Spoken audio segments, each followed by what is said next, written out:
नमस्कार साथियों, मैं डॉक्टर सुरेश पांडे। आज हमारे बीच आदरणीय श्री जगदीश प्रसाद जी विजयवर्गीय साहब उपस्थित हैं, जो कि 1961 में हमारे गांव मोहना में आप अध्यापक के रूप में आपने अपने शिक्षा के करियर की शुरुआत की थी, जब आप मात्र 20 वर्ष के थे। और उस समय 1961 में तो मेरा जन्म भी नहीं हुआ था, लेकिन उस समय की सुरभित स्मृतियाँ आपने जब कल ऑपरेशन करते समय साझा की तो मुझे बड़ा अच्छा लगा। और वो दौर जो कि उस समय कोई साधन नहीं था, पर आवागमन के साधन नहीं थे, सड़कें नहीं थी, लाइट्स नहीं थी, टॉयलेट्स नहीं थे। उस कठिन परिस्थितियों में भी आपने शिक्षा के दीपक को जलाया और गांव वालों को शिक्षा देते हुए एक कर्तव्यनिष्ठ शिक्षक का दायित्व निभाया। और जब आपका ट्रांसफ़र हुआ, जब आपने अपना विभाग स्विच किया, जब आप शिक्षा विभाग से इरिगेशन डिपार्टमेंट में गए, तो वो क्षण बड़ा हृदय विदारक था, जब सारे गांव वाले आपके पास आए और उन्होंने आप कन्विंस करने की कोशिश की कि आप यहीं रहें, आप छोड़ के न जाएं। और वह उस समय का वह दौर बहुत ही मार्मिक था, जिसकी विस्तृत रूप से व्याख्या आप स्वयं आदरणीय जगदीश जी के मुंह से सुनेंगे। और मैं निवेदन करूंगा कि आप उस संस्मरण को सुनाएं। आपका स्नेह, आपका प्रेम हमारे पूरे परिवार के प्रति रहा है। और मेरे पिताजी ने आपसे स्कूल का चार्ज लिया था। मेरे पिताजी भी शिक्षक थे, दादाजी आदरणीय डॉक्टर कामता प्रसाद नेत्र चिकित्सक थे। और उस समय के दौर में आपकी बड़ी आत्मीयता रही हमारे परिवार वालों के साथ भी। और मैं निवेदन करूंगा आदरणीय श्री जगदीश जी से, उस समय उस दौर के बारे में बताएं, उस दौर के बारे में अपनी सुरभित स्मृतियां साझा करें। आदरणीय श्री जगदीश जी। मैं जब 18 जनवरी 1961 को मोहना ग्राम में प्रथम बार अध्यापक के पद पर नियुक्त हुआ और मैंने वहाँ ज्वाइन किया, तो सम्मानीय डॉक्टर साहब कामता प्रसाद जी का विशेष स्नेह मिला मुझे। और मैं वहाँ से जब ट्रांसफ़र हुआ रेंदखेड़ा, तब आदरणीय कामेश्वर जी साहब को मैं चार्ज लेकर के और वहाँ से रिलीव हुआ। और एकलिंगपुरा पास में ही गांव है, वहाँ पादवा परिवार एक रहता है, उनका भी मेरा बड़ा अच्छा स्नेह रहा। वो 8 भाई थे, जिसमें मदन लाल जी पादवा बड़े भाई जो थे, वो चेचड़ जा कर के और किसी गोद रह गए थे। और इन सभी भाइयों का अच्छा स्नेह रहा। मेरा आधा समय भोजन पादवा परिवार में और प्रधान जी के यहाँ रहता था।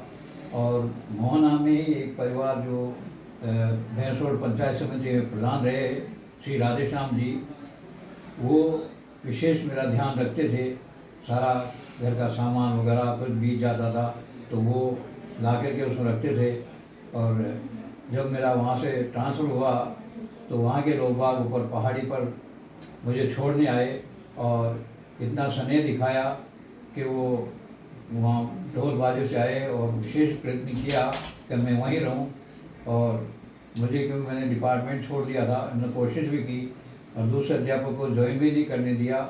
पर फिर प्रधान जी ने उनको संतुष्ट किया, वो डिपार्टमेंट छोड़ गए हैं, तब जा कर के उन्होंने उन्हें ज्वाइन कर दिया। और मोहना ग्राम में एक नासूलाल जी शर्मा थानदार हुआ करते थे, वो कपासन के रहने वाले थे। उन्होंने मुझे है जो अपने बच्चे के सामान रखा और जहाँ भी वो दौरे पे जाते अपने ऊँट पे घोड़े पे बिठा करके और ठाकुर साहब का पुत्र बना करके ले जाते थे। और कई जगह ठाकुर साहब के पुत्र के हिसाब से उन्होंने मुझे परिचय देते, बड़ी लोग बाग भी खातिर करते। और इस प्रकार मेरा वहाँ का जो समय बीता बहुत ही सुनहरा और वह अच्छा बीता। यहाँ पर डॉक्टर साहब से मुलाकात जब हुई, मैं हृदय के गहन तल से उनका आभार प्रकट करता हूँ। मेरे पास इतने शब्द नहीं हैं जो कि मैं आभार जता सकूँ, लेकिन पुनः पुनः मैं उनका आभार और निवेदन करता हूँ ऐसे डॉक्टर सभी को मिले और सभी का उनको सहयोग मिले। मैं हृदय के गहन तल से आभार प्रकट करता हूँ और आमंत्रण करता हूँ कि एक बार मेरे घर को पवित्र करें और बच्चों को आशीर्वाद दें, यही मेरी प्रार्थना है। थैंक यू सर, आपकी आशीर्वाद के लिए बहुत बहुत धन्यवाद। और आदरणीय विजय वगैरह साहब ने जैसा बताया वो संस्मरण मैंने इस किताब में भी लिखे हैं।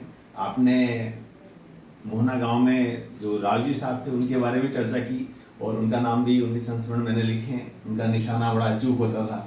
और आज इस समय जब हम आदरणीय श्री जगदीश जी के संस्मरण सुनते हैं तो पंकज उदास की वो पंक्तियाँ याद आ जाती हैं। एक वो भी था जमाना, एक यह भी है जमाना। और जब सुख और दुख में अमीर और गरीब का कोई फर्क नहीं होता था, उस ज़माने में सबसे बड़ी जो पूंजी होती थी वो थी स्नेह और प्रेम की पूंजी। और उस ज़माने के व्यक्ति भी अलग ही मिट्टी से बने होते थे। जब वे किसी भी कार्य को करने में हमेशा उनका जज्बात और जज्बा पैशन उनका रहता था।